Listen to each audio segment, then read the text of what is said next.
cloth begins to fray, the foam becomes exposed, it desiccates, it dries out, and it forms a dust, and it gets onto the flooring. The kids are crawling around the floor, and they're doing what kids do, and they are concentrating this stuff 7-fold higher than adults do. And again, they're going to be more subject to toxic exposures because they are smaller, their bodies are more dense, so a toxin is going to cause more problems in them. It's also running off into our water, and farm-raised fish that are raised close to the coastal waters are much higher. Sardines, when we've talked about mercury and said, eat the vegetarian fish because they don't bioaccumulate the mercury. So sardines were great. Unfortunately, when we looked at it, sardines were far and away the highest contaminated with PDBs. I don't know why, but they are. And it was in the 100-fold higher than the next highest fish. They've actually been banned in Europe. So this is the only chemical structure I'm going to show you. These are, where's my, oops. Can I do it? So these are 2 phenol rings. It's a 6-carbon molecule connected by an oxygen. That's a polybrominated. There'd be bromine on many of these sections. Diphenol, 2 rings, ether connected by an oxygen. And the polychlorinated PCBs, very similar, but instead of an oxygen, it's just connected directly.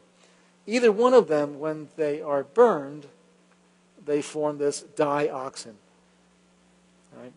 So this terrible PCBs that we've been worried about for years, we've now been replacing it with PDBs. All right, so we've talked about some thyroid disruptors. Another one is perchlorates. These are substances that are released from rocket fuel. And you'd think, well, this is going to be all in Nevada and Arizona where the rockets are going up.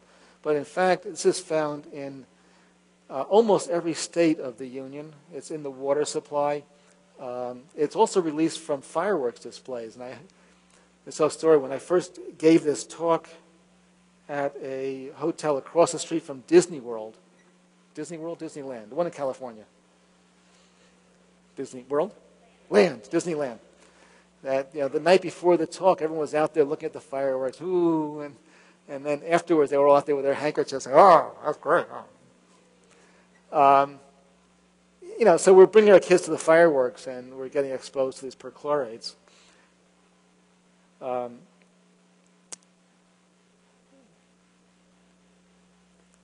The government was actually trying to regulate the amount of perchlorates, or some people were trying to get the government to regulate the amount of perchlorates in the water, but they backed off of that, and there's actually no regulation.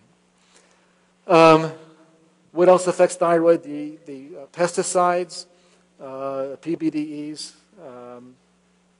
the stain repellents, mercury, fluorine, and all those plastic products. So there's lots of stuff that's in our homes, in our local environment, that are affecting thyroid function, which we know is going to interfere with how the kids develop.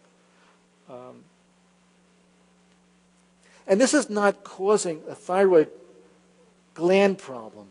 When we do our testing, we look for the TSH and the free T3, free T4 test you've heard about. What they're looking at there is, does the thyroid gland produce enough hormone? And there's something in the brain that reads, is it getting enough? And if the brain is happy, then we're fine. The TSH is normal, the free hormone levels are normal. But if the receptor site is blocked, if the receptor site is gummed up, then we're going to be hypofunctional in thyroid with normal levels in the blood. All right? Unfortunately, conventional doctors are not thinking in this way. And this is exactly what diabetes is. In most of the diabetes, the type 2 diabetes, has to do with the receptor being the problem. The pancreas makes insulin. In fact, a typical type 2 diabetic has 2 or 3 times the amount of insulin that somebody else does. but the receptor is gummed up. In this case, the organ that reads the feedback loop from the thyroid is in the brain, where that may be protected from getting these chemical toxins that are blocking its receptor. So it's saying, seems fine to me, and the muscle is saying, I'm starving. I don't have any thyroid hormone at all. Right? So that's why some of the kids, and you know, this really needs to be done with somebody who's experienced, and some of the practitioners who've got experience with that. Some of the kids may do well with a little bit of thyroid hormone. Acts like Ritalin in some ways, but much safer. So, perchloroethylene. Anybody know what perchloroethylene is? Anybody? One? Dry cleaning fluid, right. Also known as perc or tetrachloroethylene. Has lots of known exposures. I don't know if you know that, but when you go to the dry cleaners, the caution is to leave it covered until you get home, take the cover off outside, let it air out for a few hours before you bring it into the house. Okay? Because this perc is dangerous stuff. And they talk about some of the neurologic symptoms that it causes, whether it's vertigo, memory, drowsiness, irritability. It is a carcinogen. The Consumers Union did a report, probably 8-10 years ago now, that they estimated that 1 in 6,700 people who wears one dry cleaned garment per week will develop cancer as a result of that. 1 a week. And people who work in the dry cleaning business have a much higher rate of cancer. So there are alternatives. There are non-perc-based cleaners. They are not quite as prevalent as we would like, but the common ones are CO2 and silicone-based. I've done all of my dry cleaning through a silicone base for many, many years now. I can tell you my clothes last longer, they smell better, they feel better. They clean as well, and the price is no different. I just have to drive a bit to get there. And I don't have to air my clothes out outside.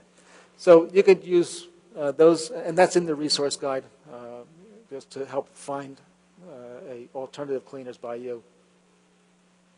Pesticides, big topic. I'm going to give you some background on it. Again, just some eye-openers. So Dursban, or chlorpyrifos, was one of the most widely used insecticides. It is a derivative of nerve gas, like most of our pesticides. It's been used in hundreds of different products. They estimated 20 million homes. It's sprayed in schools, in daycare centers, hospitals. In the crop fields, as for the farmers, they call it Lorsban, but the exact same thing. And over 90% of children tested positive for this pesticide. In the year 2000, our EPA declared that it posed unacceptable health risks, especially to children with known resultant brain damage. In the year 2000, our EPA declared that it posed unacceptable health risks, especially to children with known resultant brain damage. Now, if our EPA says that, you would expect that they're going to ban it, right? I mean, how could they let that be out there? Well, they never banned it. They still haven't banned it. Dow Chemical, in their graciousness, agreed to withdraw it from residential sale after 2000. This is 2 years after the EPA made that statement. They agreed to pull it from residential sale, but they never pulled the existing supplies. They never put out warnings. They never sent out notices to people who had bought this stuff. They never told the schools who had stockpiled this stuff. And, you know, schools may buy a 500-pound vat of this stuff to use on their fields and in their building that will last them for years because it's cheaper that way. They never said, hey, pull it out, send it back. Right? And in fact, the Lourdes ban is still being used on the field. So if you're in farm country, you may be living next to a place that's spraying this stuff on their field. If you've been to any DAN conferences before, you've heard about the enzyme DPP4. Right? This is the dipeptidyl peptidase 4 that breaks down exorphin peptides. These are the substances in gluten and casein, in the dairy and the wheat, barley, rye protein, that if it's not digested properly, it gets absorbed as a morphine-like substance.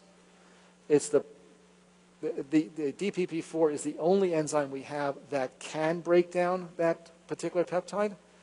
It is exquisitely sensitive to pesticides as well as to mercury, but even more so to pesticides.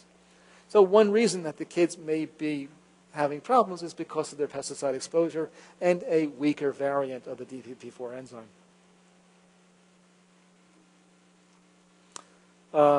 Fipronil was brought up as an alternative to chlorpyrifos, but again, studies are showing that this may be even more of a problem, causing neurotoxicity in cell cultures. Atrazine is very, very commonly used now on golf courses and lawns. It very easily gets into the water supply, so there are cautions about not spraying it near water. It's crazy because it's always sprayed near the rivers and lakes, and there is only one aquifer. When it rains, it all goes into the same place. It's sprayed on crops like corn. During the summer months, there will be a peak in atrazine levels in your water supply, and the local water suppliers have to tell you if, on average, the atrazine level exceeds a certain number, on average. But they don't got to tell you that right now, in June and July, it's really high, but don't worry about that because in November and December, the level's going to drop down. Unfortunately, the animal studies show that during prenatal exposure, even a brief exposure to these high levels are going to cause toxic problems that will last a lifetime, increasing the risk of cancers. So the EPA does not require notification for an average of less than 3 parts per billion, but we know that at levels of less than 0.1 part per billion, we can get these toxic problems.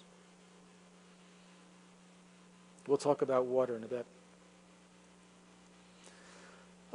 In 2007, the EPA approved methyl iodide as a fumigant for strawberries, even though 50 scientists, 5 Nobel laureates, advised them that this is a neurotoxic substance, a carcinogen, causes thyroid tumors, mutates DNA. That's sprayed on your strawberries if it's not organic. Is there an impact on the kids? Well, here's a study of Mexican-American children that showed, again, a direct relationship between prenatal organophosphate exposure and pervasive developmental disorder. Here's another one. Prenatal exposure to low levels of PCBs, DBEs from